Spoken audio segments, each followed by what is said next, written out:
Rather than going from your straight jump to tuck handstand, instead, we're going to work on a half tuck handstand. To set up for this drill, you're going to take a long looped band, place it down on the floor, and you're going to step forward with the same leg that you would step forward on in your handstand. Putting that on the first part of the band, and then the second half of the band is going to come behind your knee. From here, you're going to put these loops over your shoulder, and you're going to step up with your non-dominant leg onto the wall, pushing into the wall, bringing your chest to the wall as you send your hips backwards. Shoulders coming under as the front leg stays down and the hips go back. Really important here, do not lean your shoulders forward. If you lean your shoulders forward, the band is going to push you even more forward and you're going to fall on your face.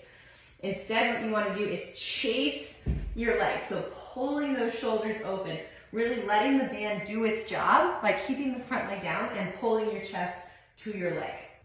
Once you're finished drilling that movement over and over again and you feel really confident with that half tuck kick up, then you can move on to the tuck jump.